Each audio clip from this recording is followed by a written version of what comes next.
निवडणुका पुढे ढकलल्यामुळे अंबरनाथमध्ये शिवसैनिकांनी संताप व्यक्त केलाय। निवडणूक अधिकाऱ्यांच्या दालनामध्ये शिवसैनिकांनी जोरदार घोषणाबाजी केली आहे। लोकशाहीचा गळा घोटणाऱ्या निवडणूक आयोगाचा निषेध असो अशा घोषणा देखील शिवसैनिकांनी दिल्या। तर उमेदवार त्यामुळे संतप्त झालेले आहेत। अचानकपणे उद्या मतदान असताना आता ही निवडणूक पुढे ढकलण्यात आली आहे आणि त्याचमुळे हे सगळे उमेदवार निवडणूक निर्णय अधिकाऱ्यांच्या दालनामध्ये पोहोचले आणि त्यानंतर तिथे त्यांनी घोषणाबाजीला सुरुवात केलेली आहे। निवडणूक अधिकाऱ्यांच्या दालनामध्ये शिवसैनिक घोषणाबाजी करतात। निवडणूक आयोगाच्या विरोधामध्ये निषेध व्यक्त केला जातोय। अचानकपणे निवडणुका पुढे का ढकलल्या गेल्या असा जाब देखील आता हे सगळे शिवसैनिक विचारतात। तर या संदर्भात अधिक अपडेट देण्यासाठी आपले प्रतिनिधी सुरेश काटे आपल्या सोबत आहेत। सुरेश, या सगळ्या उमेदवारांची नेमकी काय मागणी आहे, काय म्हणणं आहे? माधवी, खरं पाहिलं तर अंबरनाथ नगर परिषदेची निवडणूक जी आहे ती पुढे ढकलण्यात आलेली आहे। 20 तारखेला ही निवडणूक होणार आहे। 2 तारखेला मतदान होणं अपेक्षित होतं, मात्र नगराध्यक्ष पदासाठी एक उमेदवार जो आहे तो कोर्टामध्ये गेला होता। मात्र त्यांनी देखील त्याचा अर्ज मागितला, बाद अर्ज झाला होता, तो कोर्टात गेला, मात्र कोर्टाने त्याला उशिरा दिल्याची माहिती आहे आणि जाणीवपूर्वक अशा पद्धतीच्या निवडणुका पुढे ढकलल्या गेल्याचा आरोप जो आहे तो शिवसेनेच्या पदाधिकारी केलेला आहे।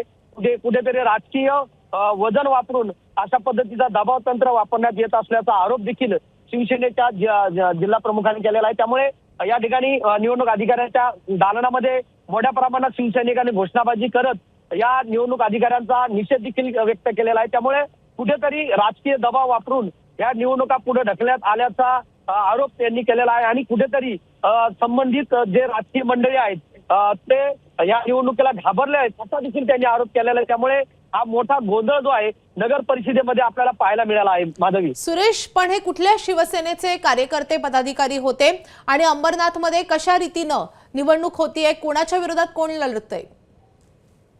खरं पाहिलं तर या ठिकाणी भारतीय जनता पार्टी आणि शिवसेना शिंदे गट अशी एक लढत या ठिकाणी होत आहे। त्यामुळे जाणीवपूर्वक भाजपाच्याच म्हणजे त्यांनी नाव न घेता डायरेक्ट सत्ताधाऱ्यांवरती आरोप केलेला आहे। सत्ताधारीच या अशा पद्धतीने निवडणूक आयोगावरती दबाव आणून या निवडणुका पुढे ढकलत असल्याचा त्यांनी आरोप केलेला आहे। त्यामुळे कुठेतरी शिवसेना आणि भाजप यांच्यामध्ये ही लढत सुरू आहे आणि या लढतीमुळे शिवसेनेवरती किंवा यांच्या उमेदवारावरती दबाव आणण्याचं काम सत्ताधारी करत असल्याचा आरोप त्यांनी थेट केलेला आहे। त्यामुळे अंबरनाथमध्ये शिवसेना भाजप आमने सामने जरी होत असले तरी मोठ्या प्रमाणात हे वातावरण तापलेलं आहे। आणि आता सध्या शिंदे गटाचे शिवसैनिक संपूर्ण निवडणूक अधिकाऱ्याच्या कॅबिनमध्ये गेले आणि त्या ठिकाणी त्यांनी मोठ्या प्रमाणात घोषणाबाजी देखील केली। त्यांनी जाब देखील विचारलेला आहे की या निवडणुका तुम्ही पुढे का ढकलल्या, कारण कुठल्याही प्रकारचा आक्षेप या ठिकाणी नव्हता। ज्या व्यक्तीने कोर्टामध्ये दावा दाखल केला होता ती व्यक्ती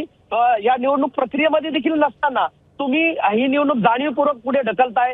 कुठला तरी आयोगाला प्रेशर आहे, राजकीय जे या ठिकाणी सत्ताधारी जे आहेत ते प्रेशर करतात असं जिल्हा पदाधिकारी जे आहेत त्यांनी थेट आरोप केलेला आहे। त्यामुळे कुठेतरी भाजप आणि शिवसेना हे दोघे आता समोरासमोर आलेले आपल्याला या अंबरनाथच्या निवडणुकीमध्ये पाहायला मिळत आहेत।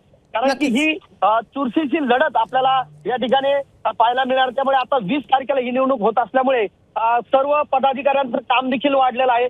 निवडणुकीचा पुढचा जो प्रेशर आहे तो देखील वाढलेला आहे। त्यामुळे कुठेतरी आता हार होत आहे, या कारणाने ह्या निवडणुका रद्द होतात का असा आरोप देखील आता शिवसेनेकडून केला जातोय। माधवी, सुरेश, धन्यवाद या सगळ्या सविस्तर माहितीसाठी। तर एका बाजूला जिथे भाजपकडूनच मुख्यमंत्र्यांच्या वतीनं या निवडणूक पुढे ढकलण्याच्या निर्णयावर आक्षेप घेतला जातोय, तेव्हा त्याच भाजपवर शिवसेनेकडून, शिंदेच्या शिवसेनेकडून मोठा आरोप करण्यात येतोय।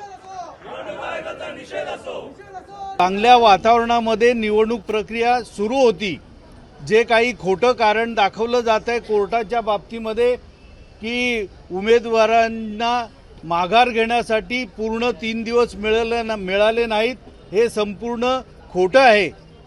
कारण जे या बाबतीमध्ये कोर्टात गेले होते त्यांची कोणत्या प्रकारची तक्रार नाही आणि असं असताना हे दबावाखाली राजकारण केलं जातंय, लोकशाहीचा गळा दाबला जातोय आणि मतदारांचा अपमान केलेला आहे। एबीपी माझा, उघडा डोळे बघा नीट।